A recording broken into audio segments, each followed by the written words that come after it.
অনুশীলন ৰিভিজন 1 আমি এটা ভিডিঅ'ছ সিৰিজ ষ্টাৰ্ট কৰিব গৈ আছো সো প্ৰথম কোৱেশ্চনটো হ'ল তলৰ সংখ্যা কেইটাৰ বৰ্গ সংখ্যা এককৰ স্থান কি হ'ব সো কোৱেশ্চনটো বুজি পাইছে কোনোবা এটা সংখ্যা বৰ্গ কৰিলে হয় না কোনোবা এটা সংখ্যা বৰ্গ কৰিলে আমি এটা বেলেগ সংখ্যা পাম হয় না প্ৰতিটো সংখ্যাৰে বৰ্গ সংখ্যা থাকে সো কোনো এটা সংখ্যা বৰ্গ কৰিলে সো সেই বৰ্গ কৰা সংখ্যাটো মানে যেটো এনসাৰ আহিব বৰ্গ কৰাৰ পিছত যেটো সংখ্যা পাম সেই সংখ্যাটোৰ শেষৰ অংকটো কি হ'ব হেতু উলিয়াব দিছে সো তাৰমানে মই সিম্পলি তোমালোকক বুজাই দিছো সাপোজ 12 ক বৰ্গ কৰিলে 12 ক বৰ্গ কৰিলে শেষত কোনটো অংক আহিব সো 12 ক বৰ্গ কৰা মানে 12 ক 12 ৰ লগত মাল্টিপ্লাই কৰা সো আমি 12 ক 12 ৰ লগত মাল্টিপ্লাই কৰিলে কি পাম 144 সো 12 ক বৰ্গ কৰিলে বৰ্গ কৰি যেটো সংখ্যা পাম তাৰ শেষৰ সংখ্যাটো কি হ'ব 4 হয় নাই সো এটা সৰু সংখ্যা হেতু কাৰণে আমি 12 ৰ লগত 12 ইজিলি মাল্টিপ্লাই কৰিব পাৰিম আমাৰ টাইম ওয়েষ্ট নহয় কিন্তু যেতিয়া ডাঙৰ সংখ্যাৰ ক্ষেত্ৰত কেনেকৈ কৰিবা সাপোজ 272 ক বৰ্গ কৰিলে বৰ্গ কৰি যেটো সংখ্যা পাম তাৰ শেষৰ অংকটো কি হ'ব হয় নাই বৰ্গ কৰাৰ পিছত যেটো মানে যেটো সংখ্যা পাম সেই সংখ্যাটো শেষৰ অংকটো উলিয়াব দিছে সো তাৰ কাৰণে আমি কি কৰিব লাগিব জেনাৰেলি আমি কি কৰিব লাগিব 272 লগত 272 মাল্টিপ্লাই কৰিব লাগিব কিন্তু পৰীক্ষাটো এমসিকিউ আহিব সো আমি বহুত সোনকালে কৰিব লাগিব সো সেই কাৰণে 272 লগত 272 মাল্টিপ্লাই কৰি আমি নলিয়াম আমি এটা শৰ্টকাট মেথড ইউজ কৰিম কি মেথড ইউজ কৰিম যেতিয়া কোনোবা এটা সংখ্যা বৰ্গ সংখ্যা এককৰ স্থান উলিয়াব দি হয় না তেতিয়া আমি কি কৰিম সংখ্যাটোৰ শেষৰ অংকটো চাম সো 272 ত শেষত কি আছে 2 আছে হয় না এই শেষৰ অংকটো কি কৰিম আমি শেষৰ অংকটো 2 নহয় এই শেষৰ অংকটো দুবাৰ মাল্টিপ্লাই কৰি দিম হয় না সো 2 2 কি 4 সো আমি গোটেই সংখ্যাটো বৰ্গ নকৰাকৈ কি কৰিলো আমি শেষৰ অংকটো 2 আছিল সো 2 এ মাল্টিপ্লাই কৰি দিলো সো 2 2 যা 4 হয় না সো আমি আনসাৰটো কি পালো 4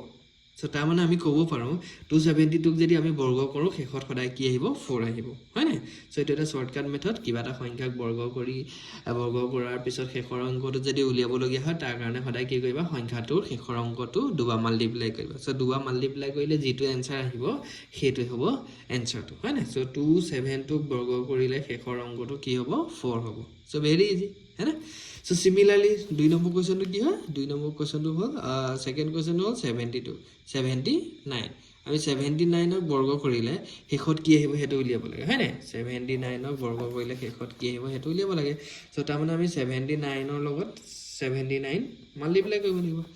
সো 79 ৰ লগত 79 মাল্টিপ্লাই কৰা মানে টাইম কনজিউম হ'ব হেতু কাৰণে আমি 79 ৰ শেষত কি আছে হেতু চাম 79 ৰ শেষত কি আছে 9 আমি 9 ক 9 এ মাল্টিপ্লাই কৰিম 9 যা হোৱাত 9 গুণ 81 সো আমি মাল্টিপ্লাই কৰি কি পালো 81 পালো 81 ৰ শেষত যেহেতু আমাক বৰ্গ কৰাৰ পিছত শেষৰ অংকটোহে লাগে হেতু কাৰণে আমি 81 ৰ শেষত কি আছে 1 তাৰ মানে 79 ক বৰ্গ কৰিলে আমি শেষত সদায় কি পাম 1 পাম হয় না সো 79 ৰ বৰ্গৰ 79 ক বৰ্গ কৰিলে শেষত কি হ'ব শেষত 1 হ'ব শেষৰ অংকটো কি হ'ব শেষৰ অংকটো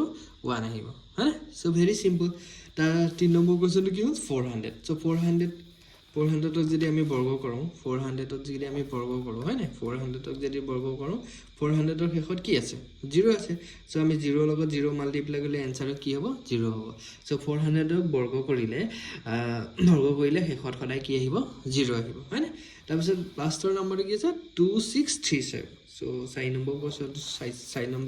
আছে 4 নম্বৰ কোৱেশ্চনটো হ'ল 2637 সো 2637 ক বৰ্গ কৰিলে শেষত কি আহিব সো তাৰ কাৰণে আমি কি কৰিব লাগিব 2637 কিহেৰে শেষ হৈছে 7 দি শেষ হৈছে মানে শেষৰ অংকটো 7 গতিকে আমি 7 ক 7 এ পূৰণ কৰিব লাগিব 7 ৰ লগত 7 পূৰণ কৰিলে কি হ'ব 49 সো 49 ৰ শেষত কি আছে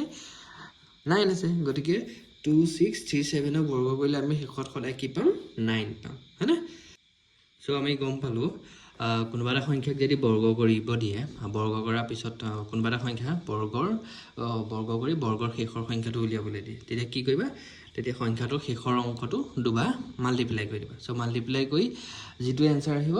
শেষত যেটো আহিব দেই কেতিয়াবা দুটা আহিব কেতিয়াবা তিনটা আহিব শেষত যেটো আহিব হেতু এনসাৰ হ'ব হয় না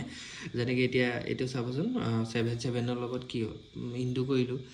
49 হ'ল সো 4 আৰু 9 দুটা আহিছে কিন্তু আমাক সদায় শেষৰটো লাগে শেষৰ এনচাৰটো লিখিব লাগিব হয়নে যেহেতু সংখ্যাটো বৰ্গ কৰিলে শেষত কি আহিব সেইটোহে উলিয়াব দিছে হয়নে সো গোটেই সংখ্যাটো মাল্টিপ্লাই কৰি লাভ নাই জাষ্ট শেষৰ অংকটো দুবাৰ মাল্টিপ্লাই কৰিবা এনচাৰটো পাই যাবা ঠিক আছে